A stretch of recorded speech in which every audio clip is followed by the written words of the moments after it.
Hello friends, welcome to Science Patashale. This is Girish Babu. Today we will discuss that chapter called Gravitation ಗುರುತ್ವಾಕರ್ಷಣೆ ಬಗ್ಗೆ discuss ಮಾಡ್ತಾ ಹೋಗೋಣ. ಈ ಒಂದು ಗುರುತ್ವಾಕರ್ಷಣೆ ಒಂದು ಚಾಪ್ಟರ್ ಅಲ್ಲಿ ಫಸ್ಟ್ ಗೆ ನಾವು ನ್ಯೂಟನ್ ಅಂದ್ರೆ ಯಾರು, ನ್ಯೂಟನ್ ಯಾವ ರೀತಿ ಒಂದು ಗುರುತ್ವಾಕರ್ಷಣೆಯನ್ನ ಕಂಡು ಹಿಡಿದ, ಯೂನಿವರ್ಸಲ್ ಲಾ ಆಫ್ ಗ್ರಾವಿಟೇಷನ್ ಅಂತ ಬರುತ್ತೆ, ವಿಶ್ವವ್ಯಾಪಿ ಗುರುತ್ವ ನಿಯಮ, ಅದ್ರ ಬಗ್ಗೆ ತಿಳ್ಕೊಳ್ಳೋಣ. ನೆಕ್ಸ್ಟ್ ಒಂದು ಕೆಪ್ಲರ್ಸ್ ಪ್ಲಾನೆಟರಿ ಮೋಷನ್ ಅಂತ ಬರುತ್ತೆ, ವೆಯ್ಟ್ ಆಫ್ ಎನ್ ಆಬ್ಜೆಕ್ಟ್ ಬರುತ್ತೆ, ದೇಹದ ತೂಕ ಎಲ್ಲಿ ಜಾಸ್ತಿ ಇರುತ್ತೆ ಎಲ್ಲಿ ಕಡಿಮೆ ಇರುತ್ತೆ, ಇದ್ರ ಬಗ್ಗೆ ಎಲ್ಲ ಡಿಸ್ಕಸ್ ಮಾಡ್ತಾ ಹೋಗೋಣ ಈ ಒಂದು ಚಾಪ್ಟರ್ ಅಲ್ಲಿ. ಅರ್ಥ ಆಯ್ತಲ್ವಾ? Yes. So let's get into the subject. ನೋಡಿ, ಈ ಒಂದು ಚಾಪ್ಟರ್ ಅಲ್ಲಿ ನ್ಯೂಟನ್ ಬಗ್ಗೆ ತಿಳ್ಕೊತೀವಿ, ಯೂನಿವರ್ಸಲ್ ಲಾ ಆಫ್ ಗ್ರಾವಿಟೇಷನ್ ವಿಶ್ವವ್ಯಾಪಿ ಗುರುತ್ವ ನಿಯಮ ಅಂತ ಕರಿತೀವಿ, ಇಲ್ಲಿ ಇದ್ರ ಬಗ್ಗೆ ತಿಳ್ಕೊತೀವಿ.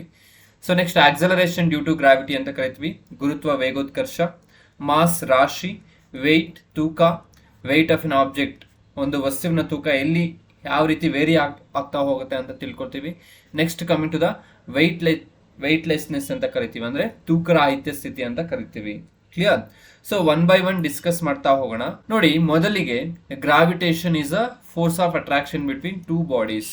ಸೊ ಗುರುತ್ವಾಕರ್ಷಣೆಯು ಯಾವುದೇ ಎರಡು ಕಾಯಗಳ ನಡುವಿನ ಆಕರ್ಷಣೆಯ ಬಲವಾಗಿದೆ ಅಂತ ಕರಿಬಹುದು. ಯಾವುದು? ಈ ಒಂದು ಗುರುತ್ವಾಕರ್ಷಣೆ. ಸೊ ಈ ಒಂದು ಗುರುತ್ವಾಕರ್ಷಣೆ the gravitational forces first observed by sir Isaac Newton. ಈ ಒಂದು ಗುರುತ್ವಾಕರ್ಷಣೆಯನ್ನು ಯಾರು ಫಸ್ಟ್ ಗೆ ಗಮನಿಸಿದ್ರಂದ್ರೆ ಸರ್ ಐಸಾಕ್ ನ್ಯೂಟನ್ ಅನ್ನೋರು. ಅರ್ಥ ಆಯ್ತಲ್ವಾ? ನೋಡಿ, ಇಲ್ಲಿ ಒಂದು ಸ್ಟೋರಿ ಇರತ್ತೆ ಇದರ ಹಿಂದ್ಗಡೆ.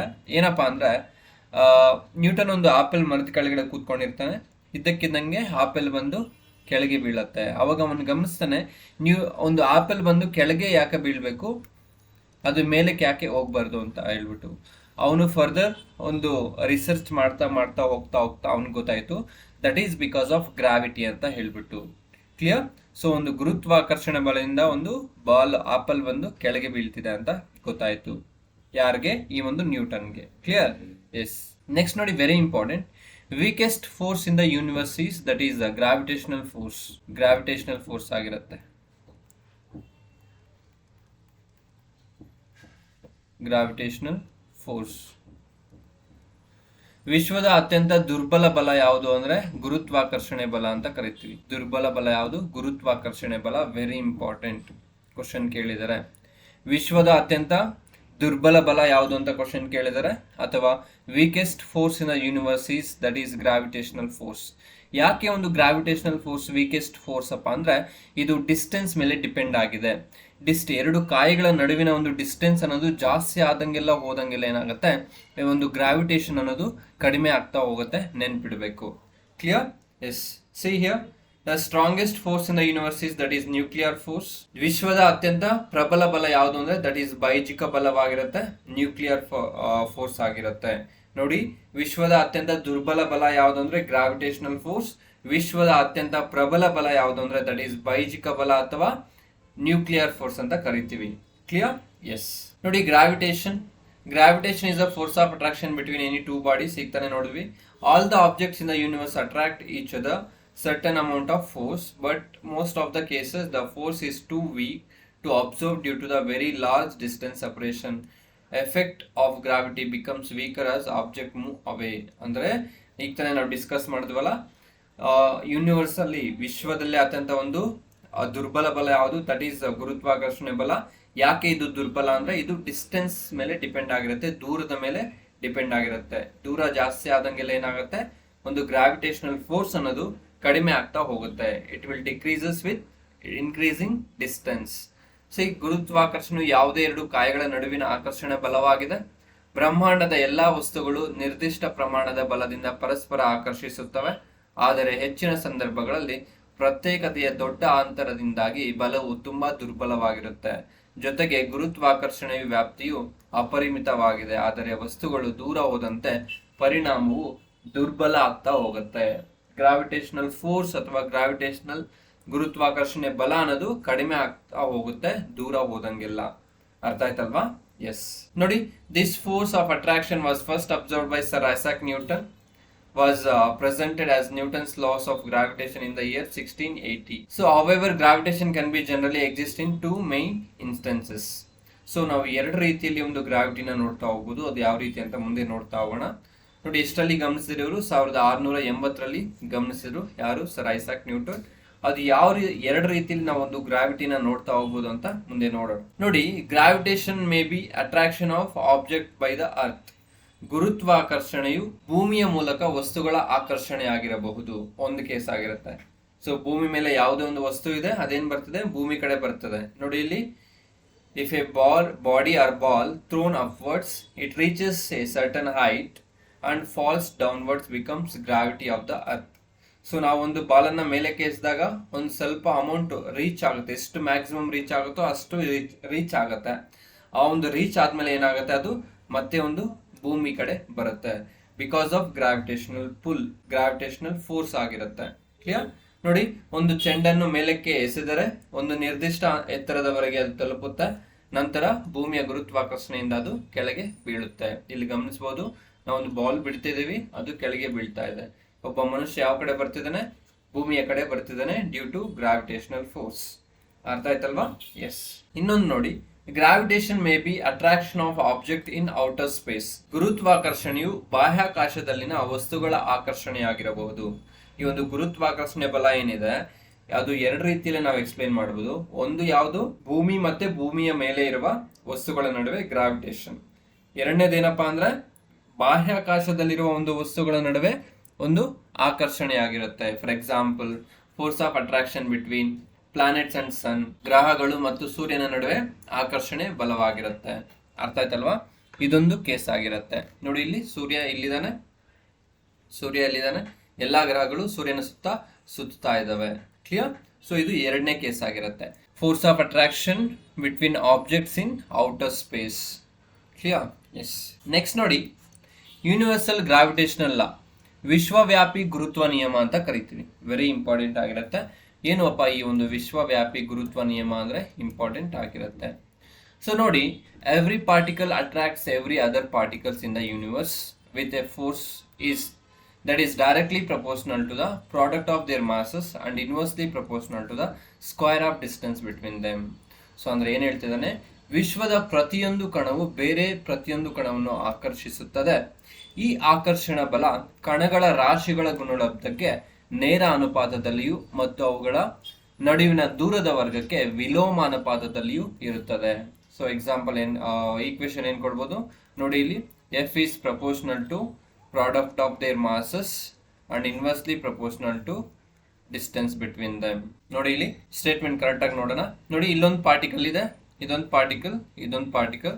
Every particle attracts every other particle. ಈ ಒಂದು ಪಾರ್ಟಿಕಲ್ ನ ಅಟ್ರಾಕ್ಟ್ ಮಾಡ್ತಿದೆ with a force. The force is directly proportional to the product of their masses. ಈ ಫೋರ್ಸ್ ಅನ್ನೋದು ಏನಾಗಿರುತ್ತೆ, ಅಟ್ರಾಕ್ಷನ್ ಫೋರ್ಸ್, ಅದು ಪ್ರಾಡಕ್ಟ್ ಆಫ್ ದೇರ್ ಮಾಸಸ್. ಇದರ ಒಂದು ಮಾಸ್ m1 ಆಗಿರುತ್ತೆ, ಇದರ ಒಂದು ಮಾಸು m2 ಆಗಿರುತ್ತೆ. ಎರಡರ ಒಂದು ಪ್ರಾಡಕ್ಟ್ ತಗೋಬೇಕು. Clear? Product of their masses and inversely proportional to square of distance between them. So ದೂರ ಹೆಚ್ಚಾದಂಗೆ ಗ್ರಾವಿಟಿ ಅನ್ನೋದು ಕಡಿಮೆ ಆಗುತ್ತೆ, ದೂರ ಕಡಿಮೆ ಆದಂಗೆ ಫೋರ್ಸ್ ಆಫ್ ಅಟ್ರಾಕ್ಷನ್ ಅನ್ನೋದು ಜಾಸ್ತಿ ಆಗ್ತಾ ಹೋಗುತ್ತೆ. Clear? If you remove this proportionality, we will get that is F is equal to capital G m1 m2 by d square or r square ಯಾವುದಾದ್ರೂ ಬರೆಯುವುದು. ಸೊ ಇದು ಒಂದು ಈಕ್ವೇಶನ್ ಆಗಿರುತ್ತೆ. ಯಾವುದು? Universal law of gravitation, that is ವಿಶ್ವವ್ಯಾಪಿ ಗುರುತ್ವ ನಿಯಮ ಅಂತ ಕರಿತೀವಿ. ಅರ್ಥ ಆಯ್ತಲ್ವಾ? ಎಸ್. ನೋಡಿ, ವಿಶ್ವವ್ಯಾಪಿ ಗುರುತ್ವ ನಿಯಮಕ್ಕೆ ಒಂದು ವ್ಯಾಲ್ಯೂ ಇದೆ. ಆ ಒಂದು ವ್ಯಾಲ್ಯೂನ ಯಾರು ಕೊಟ್ಟಿದ್ದಂದ್ರಪ್ಪ ಅಂದ್ರೆ ದಟ್ ಈಸ್ ಹೆನ್ರಿ ಕ್ಯಾವೆಂಡಿಶ್ ಅನ್ನೋರು ಈ ಒಂದು ಜಿಗೆ ಒಂದು ವ್ಯಾಲ್ಯೂ ಕೊಟ್ಟರು. ಜಿ ಅಂದ್ರೆ ಏನು? Universal law of gravitational constant. So ವಿಶ್ವವ್ಯಾಪಿ ಗುರುತ್ವ ನಿಯಮದ ಒಂದು ಸ್ಥಿರಾಂಕ ಅಂತ ಕರಿತೀವಿ. ಯಾವುದಕ್ಕೆ? ಕ್ಯಾಪಿಟಲ್ ಜಿಗೆ. ಅರ್ಥ ಆಯ್ತಲ್ವಾ? ಸೊ ವ್ಯಾಲ್ಯೂ ಏನಿದೆ? 6.67 into 10⁻⁻11 newton metre square per kg² ಅಂತ ಹೇಳ್ಬಿಟ್ಟು. ಅರ್ಥ ಆಯ್ತಲ್ವಾ? ನೋಡಿ, mass of an object increases then the gravitational force also increases. So mass ಅನ್ನೋದು ಜಾಸ್ತಿ ಆದಂಗೆಲ್ಲ ಅಥವಾ ವೆಯ್ಟ್ ಅನ್ನೋದು ಜಾಸ್ತಿ ಆದಂಗೆಲ್ಲ ಗ್ರಾವಿಟಿ ಅನ್ನೋದು ಜಾಸ್ತಿ ಆಗ್ತಾ ಹೋಗುತ್ತೆ. ಅರ್ಥ ಆಯ್ತಲ್ವಾ? ನೋಡಿ, ಇಲ್ಲಿ ವಿಶ್ವವ್ಯಾಪಿ ಗುರುತ್ವ ನಿಯಮದ ಒಂದು ಪ್ರಾಮುಖ್ಯತೆ ಏನು, ಇಂಪಾರ್ಟೆನ್ಸ್ ಏನು, ಎಲ್ಲಿ ಯೂಸ್ ಆಗುತ್ತೆ ಇದು ಅಂತ ಹೇಳ್ಬಿಟ್ಟು. ಭೂಮಿಯ ಸುತ್ತ ಚಂದ್ರನ ಚಲನೆ, ಹೌದಲ್ವಾ? ನೆಕ್ಸ್ಟ್ ಸೂರ್ಯನ ಸುತ್ತ ಗ್ರಹಗಳ ಚಲನೆ. ಇದನ್ನ ಇಟ್ಕೊಂಡು ನಾವು ಈ ವಿಶ್ವವ್ಯಾಪಿ ಗುರುತ್ವ ನಿಯಮವನ್ನ ಎಕ್ಸ್ಪ್ಲೈನ್ ಮಾಡ್ತಾ ಹೋಗ್ಬೋದು. ಅರ್ಥ ಆಯ್ತಲ್ವಾ? ಎಸ್. ನೋಡಿ, ಇಲ್ಲಿ m1 ಇರುತ್ತೆ, ಇದೊಂದು ಪಾರ್ಟಿಕಲ್, ಇದರ ನಡುವೆ ಒಂದು ಫೋರ್ಸ್ ಏನಾಗಿರುತ್ತೆ, is directly proportional to product of their masses m1 m2 and inversely proportional to square of distance between them. ಇದೊಂದು ಫಾರ್ಮುಲಾ ಆಗಿರುತ್ತೆ, ನೆನ್ಪಿಡ್ಬೇಕು. ಕ್ಲಿಯರ್? ಎಸ್. ನೆಕ್ಸ್ಟ್ ನೋಡಿ, ಆಕ್ಸಲರೇಷನ್ ಡ್ಯೂ ಟು ಗ್ರಾವಿಟಿ ಅಂತ ಕರಿತೀವಿ, ಗುರುತ್ವ ವೇಗೋತ್ಕರ್ಷ ಅಂತ ಕರಿತೀವಿ ಕನ್ನಡದಲ್ಲಿ. ಏನಪ್ಪ ಈ ಒಂದು ಗುರುತ್ವ ವೇಗೋತ್ಕರ್ಷ ಅಥವಾ ಆಕ್ಸಲರೇಷನ್ ಡ್ಯೂ ಟು ಗ್ರಾವಿಟಿ ಅಂದ್ರೆ ಏನು? Due to gravity is the acceleration gained by an object due to gravitational force. So ಗುರುತ್ವ ಬಲದಿಂದ ವಸ್ತುಗಳು ಭೂಮಿಯತ್ತ ಚಲಿಸುವಾಗ ಪಡೆದುಕೊಳ್ಳುವ ಸ್ವಾಭಾವಿಕ ವೇಗೋತ್ಕರ್ಷವಾಗಿರುತ್ತೆ. ಯಾವುದು? ಗುರುತ್ವ ವೇಗೋತ್ಕರ್ಷ. ಯಾವ್ದ್ರಿಂದ ವೇಗೋತ್ಕರ್ಷ ಪಡ್ಕೊಳ್ತಾ ಇದೆ? ಭೂಮಿಯಿಂದ. ಅರ್ಥ ಆಯ್ತಲ್ವಾ? ಭೂಮಿ ಇದನ್ನ ಅಟ್ರಾಕ್ಟ್ ಮಾಡ್ತಿದೆ ತನ್ನ ಕಡೆ. Clear? So what is the SI unit of this acceleration due to gravity is indicated by small g. ಹಾಗಾದ್ರೆ ಏನಪ್ಪ ಇದಕ್ಕೆ SI ಯೂನಿಟ್ ಏನು ಅಂದ್ರೆ that is metre per second square ಆಗಿರುತ್ತೆ. ಕ್ಲಿಯರ್? ನೋಡಿ ಇಲ್ಲಿ it has both magnitude as well as direction, that's why it is a vector quantity ಆಗಿರುತ್ತೆ. ಈ ಒಂದು ಆಕ್ಸಲರೇಷನ್ ಡ್ಯೂ ಟು ಗ್ರಾವಿಟಿ ಅನ್ನೋದು ವೆಕ್ಟರ್ ಕ್ವಾಂಟಿಟಿ ಆಗಿರುತ್ತೆ, ನೆನ್ಪಿಡ್ಬೇಕು. ಸೊ ಹಾಗಾದ್ರೆ ಒಂದು ಫಾರ್ಮುಲಾ ಇದೆಯಾ ಇದಕ್ಕೆ? ಹೌದು, ಫಾರ್ಮುಲಾ ಇದೆ. ಏನು formula? Small g is equal to capital G m divided by r square r d square ಅಂತ ಕರಿತಾ ಹೋಗ್ತೀವಿ. ಅರ್ಥ ಆಯ್ತಲ್ವಾ? ಸೊ ಈ ವ್ಯಾಲ್ಯೂಸ್ ಎಲ್ಲ ನಾವು ಸಬ್ಸ್ಟಿಟ್ಯೂಟ್ ಮಾಡ್ತಾ ಹೋದ್ರೆ ನಮ್ಗೆ ಒಂದು ವ್ಯಾಲ್ಯೂ ಬರುತ್ತೆ, that is very important. Small g value 9.8 into 9.8 metre per second square ಆಗಿರುತ್ತೆ. 9.8 ಮೀಟರ್ ಪರ್ ಸೆಕೆಂಡ್ ಸ್ಕ್ವೇರ್. ಅರ್ಥ ಆಯ್ತಲ್ವಾ? ಎಸ್. ನೋಡಿ, ಗುರುತ್ವ ವೇಗೋತ್ಕರ್ಷ, ಇಲ್ಲಿಂದ ಒಂದು ಬಾಲ್ನ ನಾವು ಕೆಳಗೆ ಬಿಡ್ತಿದೀವಿ, ಅದೇನಾಗ್ತಿದೆ? ಬಿಕಾಸ್ ಆಫ್ ಅರ್ತ್ ಗ್ರಾವಿಟಿ ಏನಾಗ್ತಿದೆ? ಅದು ಕೆಳಗೆ ಬಂದು ರೀಚ್ ಆಗ್ತಿದೆ. ಅರ್ಥ ಆಯ್ತಲ್ವಾ? ಎಸ್. ನೋಡಿ, ಇದೊಂದು ಫಾರ್ಮುಲಾ ಆಗಿರುತ್ತೆ. ಇದೊಂದು ಫಾರ್ಮುಲಾ ನಾವು ಈಗ ತಾನೇ ನೋಡಿದ್ವಿ. Small g is equal to capital G m1 by r square r d square ಅಂತ ಹೇಳ್ಬೋದು. ಅರ್ಥ ಆಯ್ತಲ್ವಾ? ಎಸ್. ಎಸ್. ನೋಡಿ, acceleration due to gravity formula just ನೋಡಿದ್ವಿ, ಈ ವ್ಯಾಲ್ಯೂಸ್ ನೋಡಿದ್ವಿ. ನೋಡಿ, ಭೂಮಿಯ ಕಡೆ ಬೀಳುತ್ತಿರುವ ಕಾಯಗಳ ವೇಗೋತ್ಕರ್ಷವಾಗಿದೆ. Motion of the object towards the earth surface. ಈ ಒಂದು ಆಬ್ಜೆಕ್ಟ್ ಏನಾದರೂ ಅರ್ತ್ ಸರ್ಫೇಸ್ ಕಡೆ ಬೀಳ್ತಿದ್ರೆ ಸೊ ಅದಕ್ಕೆ ಒಂದು g ವ್ಯಾಲ್ಯೂ ಬರುತ್ತೆ, that is 9.8 metre per second square ಇರುತ್ತೆ. ಸೊ ಅದೇ ರೀತಿ ಭೂಮಿಯ ಮೇಲ್ಮುಖವಾಗಿ ಚಲಿಸುತ್ತಿರುವ ಕಾಯಗಳ ವೇಗೋತ್ಕರ್ಷ ಹಿಂಗಿರೋದು ಹಿಂಗೆ ಚಲಿಸ್ತಾ ಇದೆ ಅಂತ ಇಟ್ಕೊಳ್ಳಿ, ಮೇಲೆಗೆ ಚಲಿಸ್ತಾ ಇದೆ ಅಂದ್ರೆ ಅದರ ಒಂದು ಸ್ಮಾಲ್ g ವ್ಯಾಲ್ಯೂ ಏನಿರುತ್ತೆ ಅಪ್ಪ ಅಂದ್ರೆ that is -9.8 metre per second square ಆಗಿರುತ್ತೆ. ಏನು? -9.8 ಮೀಟರ್ ಪರ್ ಸೆಕೆಂಡ್ ಸ್ಕ್ವೇರ್. ಅರ್ಥ ಆಯ್ತಲ್ವಾ? ಎಸ್. ನೆಕ್ಸ್ಟ್ ನೋಡಿ, very important, difference between mass and weight ಅಂತ ಹೇಳ್ಬಿಟ್ಟು. ಸೊ ರಾಶಿ ಮತ್ತೆ ತೂಕಗಳ ನಡುವೆ ಒಂದು ಡಿಫ್ರೆನ್ಸ್ ಏನಾದರೂ ಇದೆನಾ ಅಂತ ನೋಡ್ತಾ ಹೋಗೋಣ. Difference between mass and weight ಅಂತ ಹೇಳ್ಬಿಟ್ಟು. ಸೊ ಈ ಒಂದು ಮಾಸ್ ಅಂದ್ರೆ ಏನು? ನೋಡಿ ಇಲ್ಲಿ, the value of mass remains constant. ಈ ಒಂದು ಮಾಸ್ ಅನ್ನೋದು, ರಾಶಿ ಅನ್ನೋದು ಸ್ಥಳದಿಂದ ಸ್ಥಳಕ್ಕೆ ಚೇಂಜ್ ಆಗೋದಿಲ್ಲ, ಸ್ಥಿರವಾಗಿರುತ್ತೆ. ಕರೆಕ್ಟಾಗಿ ತಿಳ್ಕೊಬೇಕು difference. So value of mass remains constant everywhere. ವಸ್ತುವಿನ ರಾಶಿ ಸ್ಥಳದಿಂದ ಸ್ಥಳಕ್ಕೆ ಬದಲಾಗುವುದಿಲ್ಲ, ಇಟ್ ರಿಮೈನ್ಸ್ ಕಾನ್ಸ್ಟೆಂಟ್. ಅರ್ಥ ಆಯ್ತಲ್ವಾ? ಫಸ್ಟ್ ಪಾಯಿಂಟ್ ಮುಗೀತು. ಸೆಕೆಂಡ್ ಪಾಯಿಂಟ್ ನೋಡಿ, mass of the any body cannot become zero. ವಸ್ತುವಿನ ರಾಶಿಯು ಶೂನ್ಯವಾಗಲು ಸಾಧ್ಯವೇ ಆಗೋದಿಲ್ಲ, ಯಾಕೆಂದ್ರೆ ಅದು ಚೇಂಜೇ ಆಗೋದಿಲ್ಲ. ಅದೇ ರೀತಿ ಶೂನ್ಯವಾಗಲಿಕ್ಕೆ ಸಾಧ್ಯವಿಲ್ಲ, it cannot become zero. Clear? Yes. Mass does not depends on g. ರಾಶಿಯು, ವಸ್ತುವಿನ ರಾಶಿಯು ಸ್ಮಾಲ್ g ಮೇಲೆ ಡಿಪೆಂಡ್ ಆಗಿಲ್ಲ, ಗುರುತ್ವ ವೇಗೋತ್ಕರ್ಷದ ಮೇಲೆ ಡಿಪೆಂಡ್ ಆಗಿಲ್ಲ. ಯಾವುದು? ಈ ಒಂದು small g. Next, SI unit of mass is kg. ಈ ಒಂದು SI unit international standard unit ಅಂತ ಕರಿತೀವಿ. ಒಂದು SI ಯೂನಿಟ್ ಏನಪ್ಪಾ ಈ ಒಂದು ರಾಶಿದು ಅಂದ್ರೆ kg ಆಗಿರುತ್ತೆ. ಅರ್ಥ ಆಯ್ತಲ್ವಾ? So coming to the weight now. ಈಗ ತೂಕಕ್ಕೆ ಬನ್ನಿ. ತೂಕ, the value of weight varies according to the position of an object. ವಸ್ತುವಿನ ತೂಕ ಸ್ಥಳದಿಂದ ಸ್ಥಳಕ್ಕೆ ಬದಲಾಗ್ತಾ ಹೋಗುತ್ತೆ. ಅರ್ಥ ಆಯ್ತಲ್ವಾ? ನೆಕ್ಸ್ಟ್ ನೋಡಿ, weight of an object can be zero. ವಸ್ತುವಿನ ತೂಕ ಶೂನ್ಯವಾಗಬಹುದು, ವಾಗದೇನು ಇರಬಹುದು. ವಸ್ತುವಿನ ತೂಕ ಶೂನ್ಯ ಆಗಬಹುದು, ಆಗದೇನು ಇರಬಹುದು. ಯಾವುದು? ವೆಯ್ಟ್ ಅಲ್ಲಿ. Weight of an object depends on g. ವಸ್ತುವಿನ ತೂಕವು ಸ್ಮಾಲ್ g ಮೇಲೆ ಅವಲಂಬನೆ ಆಗಿದೆ. ಅರ್ಥ ಆಯ್ತಲ್ವಾ? Then what is the SI unit of weight ಅಂದ್ರೆ ದಟ್ ಈಸ್ ನ್ಯೂಟನ್ ಆಗಿರುತ್ತೆ, ನೆನ್ಪಿಡ್ಬೇಕು. What is the SI unit of weight ಅಂದ್ರೆ that is newton. Clear? Yes. ನೋಡಿ, ವಸ್ತುವಿನ ತೂಕ ಯಾವ ರೀತಿ ಒಂದು ಚೇಂಜ್ ಆಗ್ತಾ ಹೋಗುತ್ತೆ ಸ್ಥಳದಿಂದ ಸ್ಥಳಕ್ಕೆ, ಪ್ಲೇಸ್ ಟು ಪ್ಲೇಸ್ ಯಾವ ರೀತಿ ಚೇಂಜ್ ಆಗುತ್ತೆ ಅಂತ ನೋಡ್ತಾ ಹೋಗೋಣ. ನೋಡಿ, ಇಲ್ಲಿ ಈ ಒಂದು ಅರ್ತ್ ಅಂತ ಇಟ್ಕೊಳ್ಳಿ. ಅರ್ತ್ ಯಾವ ಶೇಪ್ ಅಲ್ಲಿ ಇದೆ? ಜಿಯಾಯ್ಡ್ ಶೇಪ್ ಅಲ್ಲಿ ಇದೆ. ಯಾವ ಶೇಪು? ಜಿಯಾಯ್ಡ್ ಶೇಪ್ ಅಲ್ಲಿ ಇದೆ. ಸೊ ಈ ಒಂದು ಅರ್ತ್ ಇದು ಸೆಂಟರ್ ಇರುತ್ತೆ, ಅರ್ತ್ ಸೆಂಟರ್ ಇರುತ್ತೆ. ಇಲ್ಲಿಂದ ಇಲ್ಲಿಗೆ ತಗೊಂಡಾಗ ರೇಡಿಯಸ್ಸು ಕಡಿಮೆ ಇರುತ್ತೆ, ಇಲ್ಲಿಂದ ಇಲ್ಲಿಗೆ ತಗೊಂಡಾಗ ರೇಡಿಯಸ್ಸು ಜಾಸ್ತಿ ಇರುತ್ತೆ, because of geoid shape of earth. ಅರ್ಥ ಆಯ್ತಲ್ವಾ? ಸೊ ಹಾಗಾದ್ರೆ ವಸ್ತುವಿನ ತೂಕ ಮ್ಯಾಕ್ಸಿಮಮ್ ಅಟ್ ದ ಪೋಲ್. ವಸ್ತುವಿನ ತೂಕ ಎಲ್ಲಿ ಹೆಚ್ಚಾಗಿರುತ್ತೆ ಅಂದ್ರೆ ಧ್ರುವ ಪ್ರದೇಶಗಳಲ್ಲಿ. ಎಲ್ಲಿ? ಧ್ರುವ ಪ್ರದೇಶಗಳಲ್ಲಿ ಈ ಒಂದು ವಸ್ತುವಿನ ತೂಕ ಜಾಸ್ತಿ ಇರುತ್ತೆ. ಸೊ ನಾವು ಪೋಲ್ ಕಡೆಯಿಂದ ಒಂದು ಸಮಭಾಜಕ ವೃತ್ತದ ಕಡೆ ಬಂದಂಗೆಲ್ಲ ಏನಾಗತ್ತೆ? ವಸ್ತುವಿನ ತೂಕ ಕಡಿಮೆ ಆಗತ್ತೆ. ಕ್ಲಿಯರ್? ವಸ್ತುವಿನ ತೂಕ ಎಲ್ಲಿ ಕಡಿಮೆ ಇರುತ್ತೆ ಅಂದ್ರೆ ಆನ್ ದ ಈಕ್ವೇಟರ್ಸ್. ಸಮಭಾಜಕ ವೃತ್ತದ ಕಡೆಯಲ್ಲಿ near equator weight of an object is less compared to the poles. ಅರ್ಥ ಆಯ್ತಲ್ವಾ? Next, at the surface of the earth, ಒಂದು ಭೂಮಿಯ ಮೇಲ್ಮೈ ಮೇಲೆ ಗ್ರಾವಿಟಿ ಅನ್ನೋದು ಜಾಸ್ತಿ ಇರುತ್ತೆ. ನೆಕ್ಸ್ಟ್, ಗ್ರಾವಿಟಿ ಅನ್ನೋದು ಎಲ್ಲಿ ಝೀರೋ ಇರುತ್ತೆ? ಸೆಂಟರ್ ಆಫ್ ಅರ್ತ್ ಅಲ್ಲಿ ಗ್ರಾವಿಟಿ ಅನ್ನೋದು ಝೀರೋ ಇರುತ್ತೆ. ಅದು ಯಾವ ರೀತಿ ಝೀರೋ ಇರುತ್ತೆ ಅಂದ್ರೆ there is one formula, that is GD is equal to G R minus D divided by R ಅಂತ ಹೇಳ್ಬಿಟ್ಟು, ಇಲ್ಲಿ at the centre of the earth ಅನ್ನೋದು ಇಲ್ಲಿ ಏನಾಗಿರುತ್ತೆ? ತ್ರಿಜ್ಯ ಅಥವಾ ರೇಡಿಯಸ್ ಅನ್ನೋದು ಝೀರೋ ಇರುತ್ತೆ. R is equal to zero. ಅವಾಗ ಏನಾಗುತ್ತೆ? ಇದು D is equal to R ಆಗಿರುತ್ತೆ, distance is equal to R ಆಗಿರುತ್ತೆ. ಕ್ಲಿಯರ್? ಸೊ ಅವಾಗ ಇದೇನಾಗುತ್ತೆ? So g into r minus r ಆಗುತ್ತೆ ಡಿವೈಡೆಡ್ ಬೈ ಆರ್. ಸೊ ಅವಾಗ ಏನಾಗುತ್ತೆ? ಗ್ರಾವಿಟಿ ಅನ್ನೋದು ಝೀರೋ ಇರುತ್ತೆ ಅಟ್ ಪರ್ಟಿಕ್ಯುಲರ್ ಡಿಸ್ಟೆನ್ಸ್. ಕ್ಲಿಯರ್? ಅರ್ಥ ಆಯ್ತಲ್ವಾ? ಸೊ ಎಲ್ಲಿ ಗ್ರಾವಿಟಿ ಅನ್ನೋದು ಝೀರೋ ಇರುತ್ತಂದ್ರೆ at the centre of the earth ಅಲ್ಲಿ, ಭೂಕೇಂದ್ರದಲ್ಲಿ. ಎಲ್ಲಿ? ಭೂಕೇಂದ್ರದಲ್ಲಿ ಗುರುತ್ವಾಕರ್ಷಣೆಯು ಝೀರೋ ಇರುತ್ತೆ. ಅರ್ಥ ಆಯ್ತಲ್ವಾ? ಯಾಕೆ ಅಂದ್ರೆ ಅಲ್ಲಿ R is equal to D ಆಗಿರುತ್ತೆ. ಕ್ಲಿಯರ್?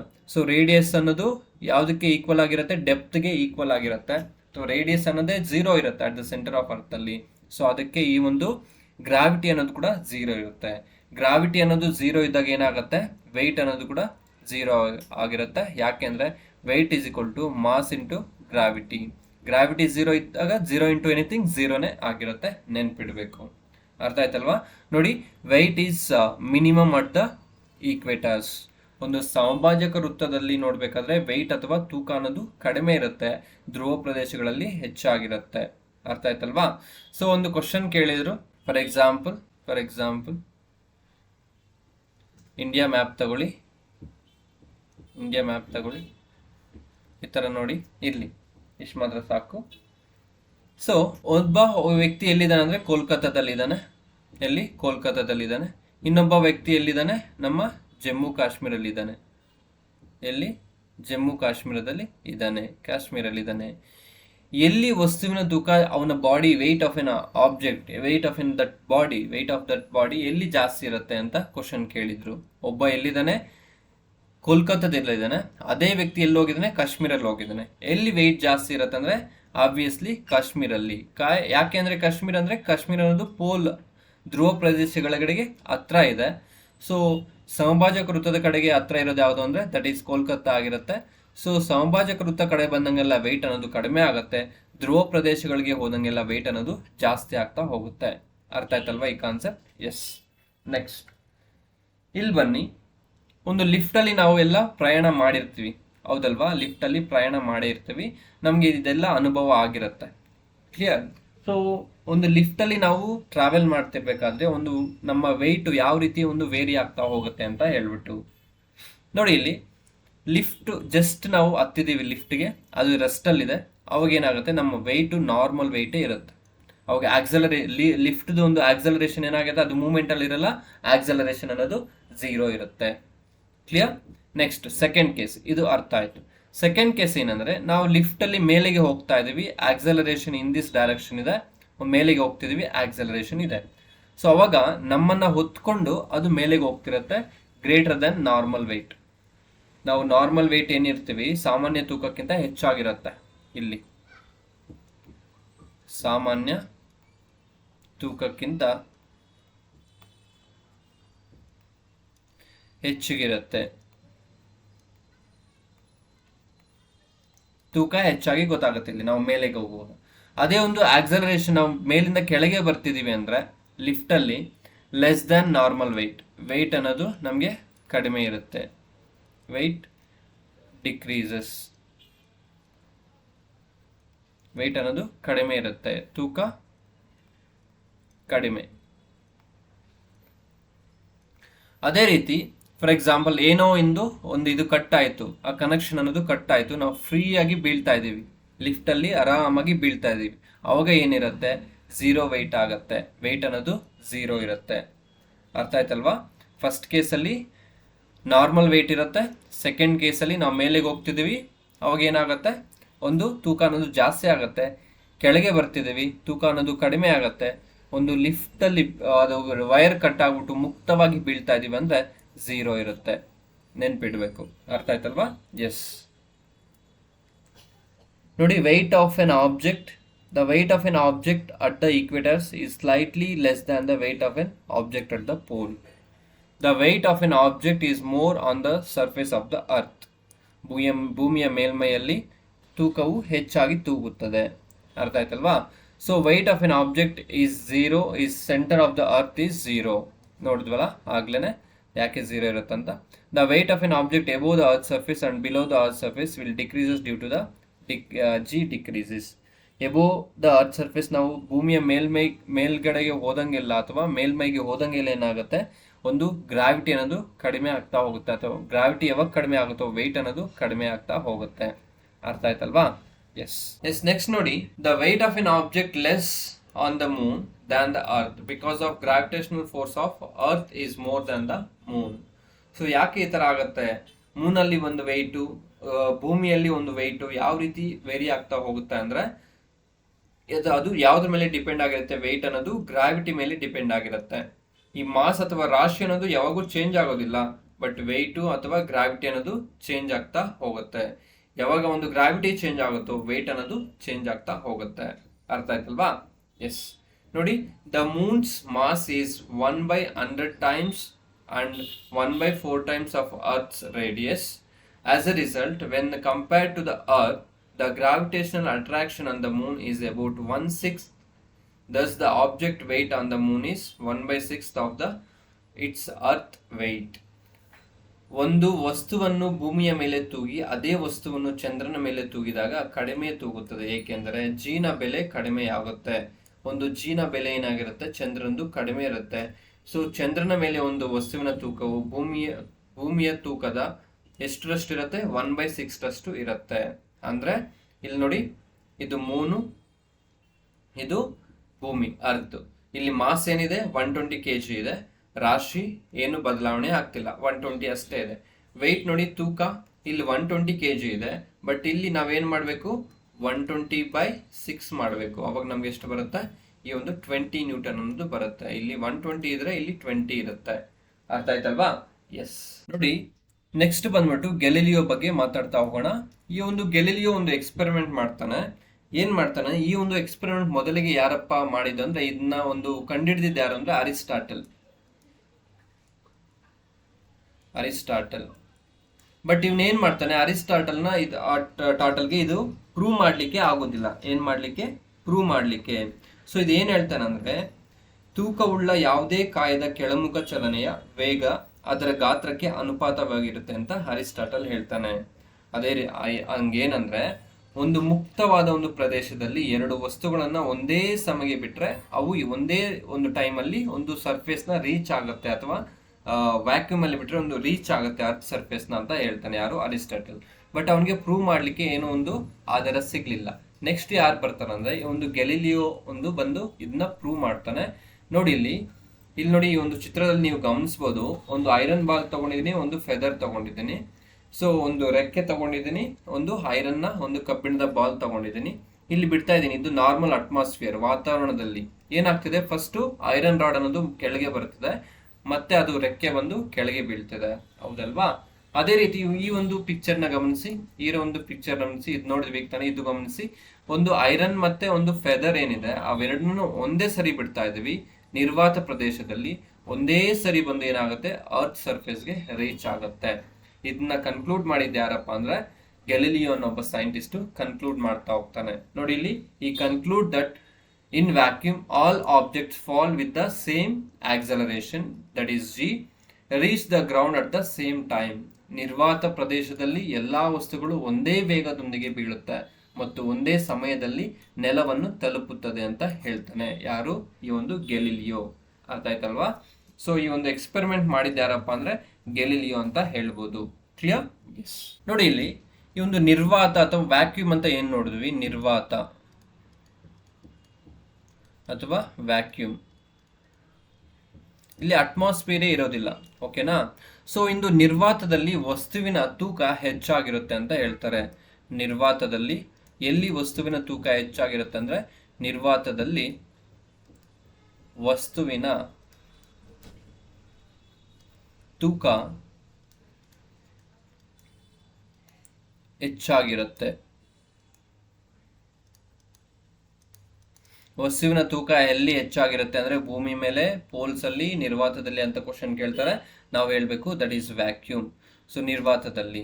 ಸೊ ಯಾಕೆ ಒಂದು ವಸ್ತುವಿನ ತೂಕ ನಿರ್ವಾತದಲ್ಲಿ ಜಾಸ್ತಿ ಇರುತ್ತೆ ಅಂದ್ರೆ ನೋಡಿ, weight of the object decreases due to the apparent weight of the appearing due to the buoyancy force of buoyancy. In vacuum ಏನಾಗುತ್ತೆ, there is no force of buoyancy. So ಮೇಲ್ಮುಖ ಒಂದು ಬಲ ಅನ್ನೋದು ಇಲ್ಲಿ ಇರೋದಿಲ್ಲ. therefore weight is maximum in vacuum. ನೋಡಿ ಇಲ್ಲಿ ಒಂದು ಆಬ್ಜೆಕ್ಟ್ ಈ ತರ ಇದೆ ಅಂತ ಇಟ್ಕೊಳ್ಳಿ, ಅದರ ಒಂದು ಮೇಲೆಗೆ ಪುಷ್ ಮಾಡೋ ಒಂದು ಫೋರ್ಸ್ ನಾವೇನಂತ ಕರಿತೀವಿ, ಬೊಯನ್ಸಿ ಅಂತ ಕರಿತೀವಿ. ಗ್ರಾವಿಟಿ ಹಿಂಗೆ ಪುಷ್ ಮಾಡ್ತಿದ್ರೆ ಬೊಯನ್ಸಿ ಫೋರ್ಸ್ ಅಥವಾ ಮೇಲ್ಮುಖ ಬಲ ಅಂತ ಹಿಂಗೆ ಪುಷ್ ಮಾಡ್ತಿರುತ್ತೆ. ಸೊ ಈ ಒಂದು ಬೊಯನ್ಸಿ ಫೋರ್ಸ್ ಅನ್ನೋದು ಆ ಒಂದು ವ್ಯಾಕ್ಯೂಮ್ ಅಲ್ಲಿ ಅಥವಾ ನಿರ್ವಾತ ಪ್ರದೇಶದಲ್ಲಿ ಇರೋದಿಲ್ಲ. ಕ್ಲಿಯರ್? ಸೊ ಆದ್ರಿಂದ ನಿರ್ವಾತದಲ್ಲಿ ವಸ್ತುವಿನ ತೂಕ ಹೆಚ್ಚಾಗಿ ಇರುತ್ತೆ. ನೋಡಿ ಇಲ್ಲಿ buoyancy force is equal to weight of displaced fluid. So ಇದನ್ನು ನೆಕ್ಸ್ಟ್ ಕ್ಲಾಸಲ್ಲಿ ನಾವು ಒಂದು ಕ್ಲಾಸಲ್ಲಿ ಇದು ನೋಡೋಣ. ಮುಂದೆ ಒಂದು ಬರ್ನೌಲಿಸ್ ತತ್ವ ಬರುತ್ತೆ, ಬೊಯನ್ಸಿ ಫೋರ್ಸ್ ಬರುತ್ತೆ, ಆರ್ಕಿಮಿಡಿಸ್ ಪ್ರಿನ್ಸಿಪಲ್ ಬರುತ್ತೆ. ಸೊ ಎಲ್ಲ ತತ್ವಗಳು ಬರುತ್ತೆ. ಈ ಒಂದು ಬೊಯನ್ಸಿ ಫೋರ್ಸ್ ಅಂದ್ರೆ ಏನು ಅಂತೆಲ್ಲ ನೋಡ್ತಾ ಹೋಗೋಣ. ಕ್ಲಿಯರ್? ನೋಡಿ ಇಲ್ಲಿ buoyancy force is equal to weight of an object in air minus weight of an object in water. ನಾವೊಂದು ವಸ್ತುವಿನಲ್ಲಿ ಅಥವಾ ಒಂದು ಬಿಂದಿಗೆಯಲ್ಲಿ ನೀರು ತಗೊಂಡು ಅದು ನೀರಲ್ಲಿ ಇರೋ ತನಕ ನಮಗೆ ಆರಾಮಾಗಿ ಕೈಯಲ್ಲಿ ಬರುತ್ತೆ. ನೀರಿಂದ ಆಚೆಗೆ ಬಂದ್ಮೇಲೆ ನಮಗೆ ತೂಕ ಅನ್ಸುತ್ತೆ. ಯಾಕೆಂದ್ರೆ because of buoyancy force. Clear? Yes. ನೋಡಿ ಪ್ಲಾನೆಟ್ಸ್ ಇದಾವೆ, ಅದರ ಒಂದೊಂದು ಪ್ಲಾನೆಟ್ನ ಒಂದು ಗ್ರಾವಿಟಿಯನ್ನ ಕೊಡ್ತಾ ಹೋಗಿದ್ದೀನಿ. ಎಲ್ಲಿ ಗ್ರಾವಿಟಿ ಜಾಸ್ತಿ ಇರುತ್ತೋ ಅಲ್ಲಿ ಏನಾಗಿರುತ್ತೆ, ಒಂದು ಮಾಸ್ ಅನ್ನೋದು ಜಾಸ್ತಿ ಇರುತ್ತೆ. ಮರ್ಕ್ಯುರಿ ಬುಧ ಅಂತ ಕರಿತೀವಿ, ವೀನಸ್ ಶುಕ್ರ, ಅರ್ತ್ ಭೂಮಿ 9.81 ಇದೆ, ಮೂನ್ 1.62 ಇದೆ, ಮಾಸ್ ಮಂಗಳ 3.177 ಇದೆ, ಜುಪಿಟರ್ ಗುರು ಅಂತ ಕರಿತೀವಿ 25.95 ಇದೆ. ಹೈಯೆಸ್ಟ್ ಇದೆನಾ? ಎಸ್, ಹೈಯೆಸ್ಟ್ ಇದೆ ಇರೋದು ನೋಡಿ. ಸೊ ಸ್ಯಾಟರ್ನ್ ಇದೆ, ಸೊ 11.8 ಇದೆ. ನೆಕ್ಸ್ಟು ಯುರೇನಸ್ ಇದೆ 10.67 ಇದೆ, ನೆಪ್ಚೂನ್ ಇದೆ 10.7 ಇದೆ. ಹೈಯೆಸ್ಟ್ ಯಾವ್ದಿರೋದು ಅಂದರೆ ದಟ್ ಈಸ್ ಜುಪಿಟರ್ ಅಂತ ಕರಿತೀವಿ. ಅರ್ಥ ಆಯ್ತಲ್ವಾ? ಗ್ರಾವಿಟಿ ಯಾವಾಗ ಜಾಸ್ತಿ ಇರುತ್ತೋ ವೆಯ್ಟ್ ಅನ್ನೋದು ಜಾಸ್ತಿನೇ ಆಗುತ್ತೆ, because weight is equal to m into g. ಅರ್ಥ ಆಯ್ತಲ್ವಾ? ಎಸ್. ನೆಕ್ಸ್ಟ್ ನೋಡಿ, ನೆಕ್ಸ್ಟ್ ಟಾಪಿಕ್ ಏನಪ್ಪಾ ಅಂದ್ರೆ ವೆಯ್ಟ್ಲೆಸ್ನೆಸ್ ಅಂತ ಕರಿತೀವಿ. ಅಂದ್ರೆ ಕನ್ನಡದಲ್ಲಿ ಏನಂತ ಕರಿತೀವಿ, ತೂಕರಾಹಿತ್ಯ ಸ್ಥಿತಿ ಅಂತ ಕರಿತೀವಿ. ಏನು? ವೆಯ್ಟ್ಲೆಸ್ನೆಸ್, ತೂಕರಾಹಿತ್ಯ ಸ್ಥಿತಿ ಅಂತ ಕರಿತೀವಿ. ನೋಡಿ ಇಲ್ಲಿ, the body under free fall will be in a state of weightlessness because there is no reaction force against gravity. ಈ ಒಂದು ಗ್ರಾವಿಟಿ ಒಂದು ವಿರುದ್ಧವಾಗಿ ಯಾವುದೇ ಒಂದು ಇಲ್ಲಿ ಫೋರ್ಸ್ ಅನ್ನೋದು ಇರೋದಿಲ್ಲ, ಮುಕ್ತವಾಗಿ ಕೆಳಗೆ ಬೀಳ್ತಿರುತ್ತೆ ಬಾಡಿ. ಅಂಥದಕ್ಕೆ ನಾವೇನಂತ ಕರಿತೀವಿ, ಅಂತ ಒಂದು ಸಿಚುವೇಶನ್ ಅಲ್ಲಿ ಬಾಡಿನ ನಾವೇನಂತ ಕರಿತೀವಿ, ತೂಕರಾಹಿತ್ಯ ಸ್ಥಿತಿ ಅಂತ ಕರಿತೀವಿ, ವೆಯ್ಟ್ಲೆಸ್ನೆಸ್ ಅಂತ ಕರಿತೀವಿ. ಅರ್ಥ ಆಯ್ತಲ್ವಾ? ಎಸ್. ಮುಕ್ತವಾಗಿ ಬೀಳುತ್ತಿರುವ ದೇಹವು ತೂಕವಿಲ್ಲದ ಸ್ಥಿತಿಯಾಗಿರುತ್ತೆ, ಏಕೆಂದರೆ ಗುರುತ್ವಾಕರ್ಷಣೆ ವಿರುದ್ಧ ಯಾವುದೇ ಪ್ರತಿಕ್ರಿಯೆ ಬಲವಿರುವುದಿಲ್ಲ. ಅರ್ಥ ಆಯ್ತಲ್ವಾ? ಎಸ್. ನೋಡಿ, weight of a person can be zero when, ಯಾವಾಗ ಒಂದು ವೆಯ್ಟ್ ಆಫ್ ಎ ಪರ್ಸನ್ದು ಝೀರೋ ಆಗ್ಬೋದು, ಒಂದು ವ್ಯಕ್ತಿಯ ಒಂದು ತೂಕ ಯಾವಾಗ ಶೂನ್ಯವಾಗುತ್ತೆ ಅಂತ ಕೇಳ್ತಾ ಇದ್ರೆ ನೋಡಿ, ಈಸ್ ಫಾಲಿಂಗ್ ಫ್ರೀಲಿ, ಅವನು ಮುಕ್ತವಾಗಿ ಕೆಳಗೆ ಬೀಳುವಾಗ. Next is orbiting in a satellite, ಅವನು ಉಪಗ್ರಹದಲ್ಲಿ ಪರಿಭ್ರಮಿಸುವಾಗ. ಉಪಗ್ರಹದಲ್ಲಿ ಅಥವಾ orbiting in a satellite or freely falling. ಈ ಒಂದು ಎರಡು ಕೇಸಲ್ಲಿ ಏನಾಗುತ್ತೆ, ವೆಯ್ಟ್ಲೆಸ್ನೆಸ್ನ ನಾವು ನೋಡ್ಬೋದು, ತೂಕರಾಹಿತ್ಯ ಸ್ಥಿತಿ ಅಂತ ಕರಿತೀವಿ. ಅರ್ಥ ಆಯ್ತಲ್ವಾ? ಎಸ್. ನೆಕ್ಸ್ಟ್ ನೋಡಿ, ಇಲ್ಲಿ Kepler's loss of planetary motion ಅಂತ ಬರುತ್ತೆ. ಸೊ ಇಲ್ಲಿ ನಾವು ಒಂದು ಕೆಪ್ಲರ್ಸ್ ಲಾಸ್ ನ ನೋಡ್ತಾ ಹೋಗೋಣ. ಇಂಟ್ರೊಡಕ್ಷನ್ ನೋಡೋಣ. ಫಸ್ಟ್ ಲಾ ನೋಡೋಣ, ಸೆಕೆಂಡ್ ಲಾ ನೋಡೋಣ, ಥರ್ಡ್ ಲಾ ನೋಡೋಣ, ಅಪ್ಲಿಕೇಶನ್ಸ್ ಯಾವ ಥರ ಇದೆ ಒಂದು ಕೆಪ್ಲರ್ಸ್ ಲಾದು ಅಂತ ನೋಡ್ತಾ ಹೋಗೋಣ. ಕ್ಲಿಯರ್? ಎಸ್. ನೋಡಿ, ಈ ಒಂದು ಕೆಪ್ಲರ್ಸ್ ಲಾಸ್ ಅಲ್ಲಿ ಏನು ತಿಳ್ಕೊಬೋದು ನಾವು ಅಂದ್ರೆ ಫಸ್ಟ್ಗೆ ಈಲಿಯೋಸೆಂಟ್ರಿಕ್ ಥಿಯರಿ ಅಂತ ಕರಿತೀವಿ. ಈಲಿಯೋಸೆಂಟ್ರಿಕ್ ಥಿಯರಿ ಅಂದ್ರೆ ಸೂರ್ಯ ಕೇಂದ್ರ ಸಿದ್ಧಾಂತ ಅಂತ ಕರಿತೀವಿ. ಏನು? ಸೂರ್ಯ ಕೇಂದ್ರ ಸಿದ್ಧಾಂತ. ನೆಕ್ಸ್ಟ್ ಜಿಯೋಸೆಂಟ್ರಿಕ್ ಥಿಯರಿ ಅಂತ ಕರಿತೀವಿ, ಭೂ ಕೇಂದ್ರ ಸಿದ್ಧಾಂತ. ಭೂ ಕೇಂದ್ರ ಸಿದ್ಧಾಂತ. ನೋಡಿ, ಹೀಲಿಯೋಸೆಂಟ್ರಿಸಮ್ ಅಂತ ಕರಿತೀವಿ, ಸೂರ್ಯ ಕೇಂದ್ರ ಸಿದ್ಧಾಂತ. ಏನಪ್ಪಾ ಈ ಒಂದು ಸೂರ್ಯ ಕೇಂದ್ರ ಸಿದ್ಧಾಂತ? ಹೆಸರೇ ಹೇಳ್ತಿದೆ ಸೂರ್ಯ ಕೇಂದ್ರ ಸಿದ್ಧಾಂತ ಅಂತ ಹೇಳ್ಬಿಟ್ಟು. ಸೂರ್ಯನು ಒಂದು ಕೇಂದ್ರದಲ್ಲಿ ಇದ್ದು ಸೂರ್ಯನ ಸುತ್ತ ಏನ್ ಸುತ್ತಾ ಇದಾವೆ? ಗ್ರಹಗಳು ಸುತ್ತಾ ಇದಾವೆ. ಭೂಮಿ ಮತ್ತೆ ಭೂಮಿಯ ಸಮೇತ ಇತರ ಗ್ರಹಗಳು ಸೂರ್ಯನ ಸುತ್ತ ಸುತ್ತಾ ಇದಾವೆ ಅಂತ ಹೇಳ್ತಾನೆ. ಯಾವುದು? ಸೂರ್ಯ ಕೇಂದ್ರ ಸಿದ್ಧಾಂತ. ಈ ಒಂದು ಸೂರ್ಯ ಕೇಂದ್ರ ಸಿದ್ಧಾಂತವನ್ನ ಯಾರಪ್ಪ ಎಕ್ಸ್ಪ್ಲೈನ್ ಮಾಡಿದಂದ್ರೆ that is Copernicus. Heliocentric theory or the heliocentrism was explained by Copernicus. Clear? ಅರ್ಥ ಆಯ್ತಲ್ವಾ? ಸೂರ್ಯ ಕೇಂದ್ರ ಸಿದ್ಧಾಂತ. They ask in multiple choice or match the following. Heliocentric theory or ಸೂರ್ಯ ಕೇಂದ್ರ ಸಿದ್ಧಾಂತ ಬಂದ್ರೆ ಯಾರು ಹೇಳ್ಬೇಕು ನಾವು? ಕೋಪರ್ನಿಕಸ್ ನ ಹೇಳ್ಬೇಕು. Clear? Next coming to the geocentrism ಅಥವಾ ಜಿಯೋಸೆಂಟ್ರಿಕ್ ಥಿಯರಿ ಅಂತ ಕರಿತೀವಿ ಅಥವಾ ಭೂಕೇಂದ್ರ ಸಿದ್ಧಾಂತ ಅಂತ ಕರಿತೀವಿ. ಈ ಒಂದು ಭೂಕೇಂದ್ರ ಸಿದ್ಧಾಂತವನ್ನ ಎಕ್ಸ್ಪ್ಲೈನ್ ಮಾಡಿದ್ಯಾರಪ್ಪ ಅಂದ್ರೆ ಕ್ಲಾಡಿಯಸ್ ಟಾಲಮಿ ಅಂತ ಹೇಳ್ಬಿಟ್ಟು. ಏನು ಈ ಭೂಕೇಂದ್ರ ಸಿದ್ಧಾಂತ? ಹೆಸರೇ ಹೇಳ್ತಿದೆ ಭೂ ಕೇಂದ್ರ ಸಿದ್ಧಾಂತ. ಭೂಮಿಯು ಒಂದು ಕೇಂದ್ರದಲ್ಲಿದ್ದು ಭೂಮಿಯ ಸುತ್ತ ಗ್ರಹಗಳು ಸುತ್ತಾ ಹೋಗ್ತವೆ. That is we are called as A ಭೂ ಕೇಂದ್ರ ಸಿದ್ಧಾಂತ ಅಂತ ಕರಿತೀವಿ. ಅರ್ಥ ಆಯ್ತಲ್ವಾ? ನೋಡಿ, ಸೂರ್ಯ ಕೇಂದ್ರ ಸಿದ್ಧಾಂತ ಕೋಪರ್ನಿಕಸ್, ಭೂ ಕೇಂದ್ರ ಸಿದ್ಧಾಂತ ಕ್ಲಾಡಿಯಸ್ ಟಾಲಮಿ ಅಂತ ನೆನ್ಪಿಡ್ಬೇಕು, ಮರಿಬಾರ್ದು. ಸೂರ್ಯ ಕೇಂದ್ರ ಸಿದ್ಧಾಂತ ಅಂದ್ರೆ ಭೂಮಿಯು ಒಂದು ಮಧ್ಯಭಾಗದಲ್ಲಿದ್ದು ಭೂಮಿಯ ಸುತ್ತ ಈಲಿಯೋಸೆಂಟ್ರಿಸಮ್ ಅಂದ್ರೆ ಸೂರ್ಯ ಕೇಂದ್ರ ಸಿದ್ಧಾಂತ ಅಂತ ಕರಿತೀವಿ. ಸೂರ್ಯನು ಒಂದು ಮಧ್ಯಭಾಗದಲ್ಲಿದ್ದು ಸೂರ್ಯನ ಸುತ್ತ ಭೂಮಿ ಮತ್ತೆ ಇತರ ಗ್ರಹಗಳು ಸುತ್ತುತ್ತವೆ. ಅದೇ ರೀತಿ ಜಿಯೋಸೆಂಟ್ರಿಸಮ್ ಅಂತ ಕರಿತೀವಿ. ಭೂಕೇಂದ್ರ ಸಿದ್ಧಾಂತದಲ್ಲಿ ಭೂಮಿಯು ಒಂದು ಮಧ್ಯಭಾಗದಲ್ಲಿದ್ದು ಒಂದು ಭೂಮಿಯ ಸುತ್ತ ಸೂರ್ಯ ಮತ್ತೆ ಇತರ ಗ್ರಹಗಳು ಸುತ್ತುತ್ತವೆ ಅಂತ ಹೇಳ್ತಾರೆ. Explained by Ptolemy. ಸೂರ್ಯ ಕೇಂದ್ರ ಸಿದ್ಧಾಂತ ಎಕ್ಸ್ಪ್ಲೈನ್ಡ್ ಬೈ ಕೋಪರ್ನಿಕಸ್, ಮರಿಬಾರದು. ಅರ್ಥ ಆಯ್ತಲ್ವಾ? ಎಸ್. ನೋಡಿ, ಕ್ಲಾಡಿಯಸ್ ಟಾಲಮಿ ಏನ್ ಎಕ್ಸ್ಪ್ಲೈನ್ ಮಾಡ್ತಾನೆ? ಜಿಯೋಸೆಂಟ್ರಿಕ್ ಥಿಯರಿನ ಎಕ್ಸ್ಪ್ಲೈನ್ ಮಾಡ್ತಾನೆ. So Nicolas Copernicus heliocentric theory ಇಲ್ಲಿದೆ, ಇದು ಜಿಯೋಸೆಂಟ್ರಿಕ್ ಥಿಯರಿ. ನೆಕ್ಸ್ಟ್ ಯಾರು ಬರ್ತಾರೆ ಅಂದ್ರೆ ಒಂದು ಗೆಲಿಲಿಯೋ ಬರ್ತಾನೆ. ಗೆಲಿಲಿಯೋ ಬಂದು ಒಂದು ಟೆಲಿಸ್ಕೋಪ್ ನ ಇನ್ವೆಂಟ್ ಮಾಡ್ತಾನೆ. ಟೆಲಿಸ್ಕೋಪ್ ಅನ್ನ ಇನ್ವೆಂಟ್ ಮಾಡಿದ ಯಾರು ಅಂದ್ರೆ ದಟ್ ಈಸ್ ಗೆಲಿಲಿಯೋ ಅಂತ ಹೇಳ್ತೀವಿ. ಗೆಲಿಲಿಯೋ ಏನ್ ಮಾಡ್ತಾನೆ? ಈ ಒಂದು ಸೂರ್ಯನ ಸುತ್ತ ಗ್ರಹಗಳು ಯಾವ ರೀತಿ ಚಲನೆ ಆಗುತ್ತೆ ಅಂತ ಒಂದು ಹೇಳಕ್ಕೆ ಟ್ರೈ ಮಾಡ್ತಾನೆ ಬೈ ಯೂಸಿಂಗ್ ದಿಸ್ ಟೆಲಿಸ್ಕೋಪ್. ಅದು ಒಂದು ನಿಕೋಲಸ್ ಕೋಪರ್ನಿಕಸ್ ಏನ್ ಹೇಳ್ದ ಅದನ್ನ ಇವನು ಫಾಲೋ ಮಾಡ್ತೇನೆ ನಾನು, ಗೆಲಿಲಿಯೋ. ಬಟ್ ಇವನ್ಗೆ ಪ್ರೂವ್ ಮಾಡ್ಲಿಕ್ಕೆ ಕರೆಕ್ಟ್ ಆಗಿ ಆಗುದಿಲ್ಲ. ಯಾರಿಗೆ? ಈ ಒಂದು ಗೆಲಿಲಿಯೋಗೆ. ನೆಕ್ಸ್ಟ್ ಯಾರು ಬರ್ತಾರೆ ಅಂದ್ರೆ ಕೆಪ್ಲರ್ ಬರ್ತಾನೆ. ಕೆಪ್ಲರ್ ಏನ್ ಬರ್ತಾನೆ? ಸೊ ಕೆಪ್ಲರ್ ಬಂದ್ಬಿಟ್ಟು first law, second law and third ಲಾ ಒಂದು 3 ನಿಯಮಗಳನ್ನ ತಗೊಬಂದು ಈ ಒಂದು ಗ್ರಹಗಳು ಯಾವ ರೀತಿ ಸೂರ್ಯನ ಸುತ್ತ ಚಲಿಸ್ತಾ ಇದ್ದಾವೆ, ಅದರ ಒಂದು ಪ್ರಾಪರ್ಟೀಸ್ ಯಾವ ತರ ಇರುತ್ತೆ, ಯಾವ ರೀತಿ ಡಿಸ್ಟೆನ್ಸ್ ಅಲ್ಲಿ ಹೋಗುತ್ತೆ, ಎಷ್ಟು ದಿನದಲ್ಲಿ ಹೋಗುತ್ತೆ, ಅದನ್ನೆಲ್ಲ ಎಕ್ಸ್ಪ್ಲೈನ್ ಮಾಡಿದ್ಯಾರಪ್ಪ ಅಂದ್ರೆ ದಟ್ ಈಸ್ ಕೆಪ್ಲರ್ ಆಗಿರ್ತಾನೆ. ಕ್ಲಿಯರ್? ಸೊ ಹಾಗಾದ್ರೆ ಒಂದು we will discuss one by one Kepler's loss of planetary motion. ನೋಡಿ, ಕ್ಲಾಡಿಯಸ್ ಟಾಲಮಿ ಭೂಕೇಂದ್ರ ಸಿದ್ಧಾಂತ, ನಿಕೋಲಸ್ ಕೋಪರ್ನಿಕಸ್ ಸೂರ್ಯ ಕೇಂದ್ರ ಸಿದ್ಧಾಂತ ಅಂತ ಕರಿತೀವಿ. ನೋಡಿ ಇಲ್ಲಿ ಮತ್ತೆ ಅರ್ತ್ ಒಂದು ಮಧ್ಯಭಾಗದಲ್ಲಿದ್ದು ಸೂರ್ಯನ ಸುತ್ತ ಭೂಮಿಯ ಸುತ್ತ ಸನ್ನು ಮತ್ತೆ ಇತರ ಗ್ರಹಗಳು ಸುತ್ತುತ್ತೆ, ಜಿಯೋಸೆಂಟ್ರಿಕ್ ಥಿಯರಿ. ಸೂರ್ಯ ಮಧ್ಯಭಾಗದಲ್ಲಿದ್ರೆ ಅದು ಹೀಲಿಯೋಸೆಂಟ್ರಿಕ್ ಥಿಯರಿ ಅಂತ ಕರೀತೇವೆ. ನೋಡಿ, ಕೆಪ್ಲರ್ಸ್ ಮೊದಲನೇ ನಿಯಮ Kepler's loss of planetary motions ಅಂತ ಕರಿತೀವಿ. ಕೆಪ್ಲರ್ನ ನಿಯಮಗಳು ಫಸ್ಟ್ ಲಾ ಅಂತ ಕರಿತೀವಿ. ಫಸ್ಟ್ ಲಾನ ನಾವೇನಂತ ಕರಿತೀವಿ? ಲಾ ಆಫ್ ಆರ್ಬಿಟ್ಸ್ ಅಂತ ಕರಿತೀವಿ. ಕಕ್ಷೆಗಳ ನಿಯಮ ಅಂತ ಕರಿತೀವಿ. ಸೊ ಏನಪ್ಪಾ ಈ ಒಂದು ಕಕ್ಷೆಗಳ ನಿಯಮ ಅಥವಾ ಕೆಪ್ಲರ್ಸ್ ಮೊದಲನೇ ನಿಯಮ ಅಂದ್ರೆ ಏನು?